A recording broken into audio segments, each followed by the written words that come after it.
You've probably heard a lot about scales, but why do they actually matter? Well, today we're going to break it down and cover why scales are the backbone of your piano playing and how you can master them without all the confusion. We'll talk about the formula for major and minor scales. Don't worry, I'll make it easy. The best order to learn your scales in so you speed up your progress. And of course, what the heck all these thumb tucks and curving fingers are about. So stick around and I'll show you how to nail your scales with no headaches so you can actually start playing with confidence. So let's get started. What is a scale and why should you learn them? All right, let's get into it. What even is a scale? At its core, a scale is just a series of notes played in ascending or descending order like this.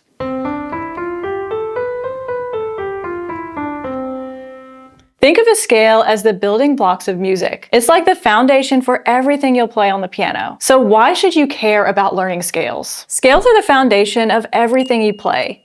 They help you build muscle memory, improve your finger strength, and teach you how music works. Learning scales makes everything easier, playing melodies, understanding chords, and even improvising. Think about it. When a song is in a key like G major, that means it only uses the notes in the G major scale 99% of the time. So learning scales gives you the foundation to play any song in any key. Scales make the whole world of music make sense. But first, in order to understand scales, we need to know what half steps and whole steps are. These are the distances between two notes, and they form the foundation of every scale. A half step is when we go from one note to the very next note, like this.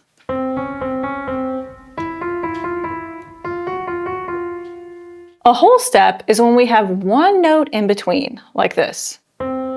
See how there's a note between? There's a note between. The formula for major and minor scales. To build a scale, we use a specific pattern of whole and half steps. Major scales follow this formula. Whole, whole, half, whole, whole, whole, half. And what I just played there was the C major scale because I started on C. Minor scales use the following formula. Whole, half, whole, whole, half, whole, whole. And what I just played there was the A minor scale because I started on A. Let's build some other scales. Let's try the G major scale and try to build it now that we know the formula. Starting on G, we follow the major scale formula. I like to say the first note, G, then I say whole, whole, half, whole, whole, whole, half.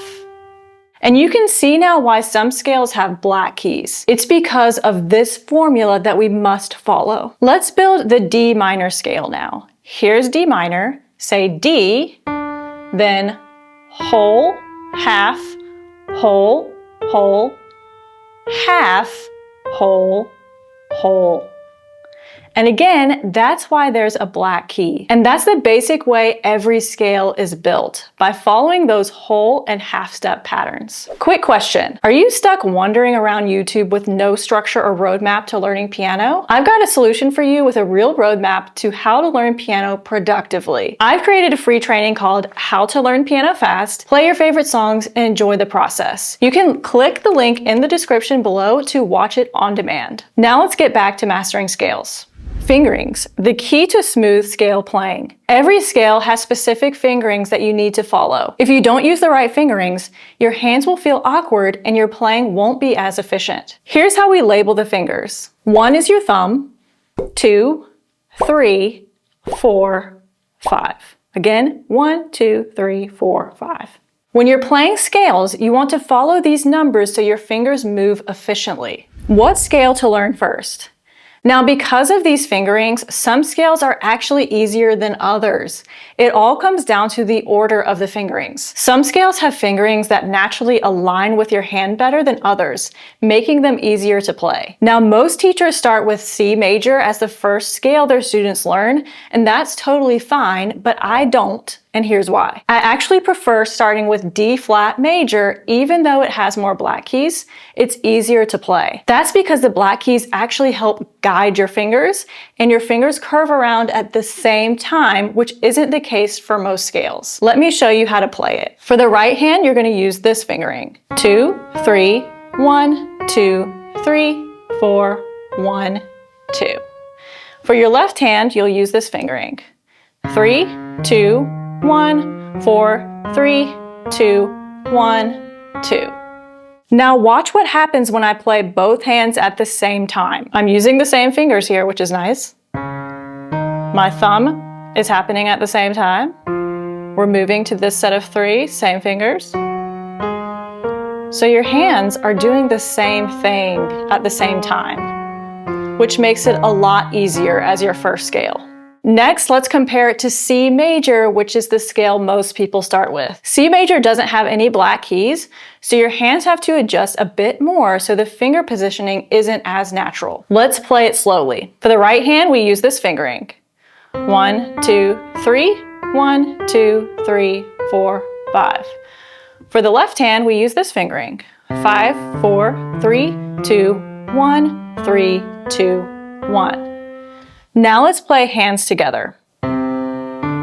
So you can see my right hand is doing something different than my left hand. It's curving under at a different time. Now my left hand's curving over at a different time. Now my left hand's going, and my right hand's curving over at a different time. So that makes it a lot harder as your first scale. That's a lot for our brains to get used to. By the way, I have a whole video where I talk about the best order to go in when learning scales. We start with D flat major and move along to the rest of them. So I highly recommend watching that if you want a clear path to mastering scales in the right order. Thumb tucks. Now that you know about learning your scales in a good order and why, and you've just got a good resource for that, let's dive into more about using the right fingerings. A lot of new students will look at the scale fingerings and still think, okay, what the heck? Even if they have the right fingers written down in front of them, they might not know how to physically make those fingerings work together. One of my favorite resources for getting all the right fingerings for scales is a great scales book I love. I recommend ordering it if you're looking to get all the right fingerings down for every scale. So let's break it down how to actually know how to play these scales when you see the fingerings, because sometimes it's not obvious when you are just starting out. We're going to focus on G major for our example. Now let's break this down. If we look at the right hand fingering here, 1, 2, 3, 1, 2, 3, 4, 5, this is what you'll see in the scale. But a lot of new students will look at this and be like, wait, what? How does 3 go to 1 right there? So this is where a thumb tuck comes into play. So let me show you. We start with 1, 2, 3, and then tuck your thumb under right there. Immediately after that, you move your hand into the next position to continue with 1, 2, 3, 4, 5. So watch that again. 1, 2, 3, tuck, and then you want to move into position immediately after. 1, 2, 3, tuck, get ready for the next notes. So really, you could practice just this one movement, 1, 2, 3, tuck, and then immediately move into the new position with 1, 2, 3, 4, 5. You want to narrow in on those little things you need to work on, like the thumb tuck, because when you get that part smooth, the rest of the scale will come together. For the left hand, the fingering is 5, 4, 3, 2, 1, and then 3, 2, 1. So the big question is, how do we get from 1 to 3? So let's try it. I'm going to play 5, 4, 3, 2, 1. Now what? We're going to bring finger 3 over my thumb, and then I'm going to quickly adjust the rest of my fingers into the right place. So watch that again. 5, 4, 3, 2, 1. Shift and quickly move. One more time. As you do this, keep your hand in position. Don't let your fingers fly everywhere. Practice moving into the new position quickly. This is what I mean. Again, just practice this. And flipping over. Same for the right hand. And flip, and you just practice that one motion. Practicing scales with that good technique will help you in the long run be able to play them with speed. So to sum this all up, there are 2 main concepts you need to remember. 1, the thumb tuck. When your thumb needs to move under your hand to change positions, you'll tuck it and then immediately move into the new position. Then we've got the curve around. When your hand needs to shift to a new position, you'll curve your hand around and immediately move into place. Make sure to practice these motions over and over. The thumb tuck or the curve around around is essential for good technique and will help you play your scales fast and smooth in the long run. This technique builds up your finger strength, control, and fluidity, which are all key for mastering not just scales, but any piece of music you want to play. Now that you understand exactly how to get started and tackle your scales, you know how to use the fingerings, the thumb tucks, and the curve arounds. You've got a video to help you know what order to learn all of them in. And you can also use this video to watch next for exactly how to productively practice these scales. If you've been following along and you'd like a clear roadmap for how to productively learn the piano and play your favorite songs, I created a free on-demand training called How to Learn Piano Fast, Play Your Favorite Songs, and Enjoy the Process. I'll show you the exact roadmap that I take my students through to help them learn piano as total beginners and quickly be able to play songs they love. And the best part is they enjoy the process with no confusion or stress involved. To watch the training, check out the link in the description below. And if this video helped you, be sure to like and subscribe, and I will see you next time.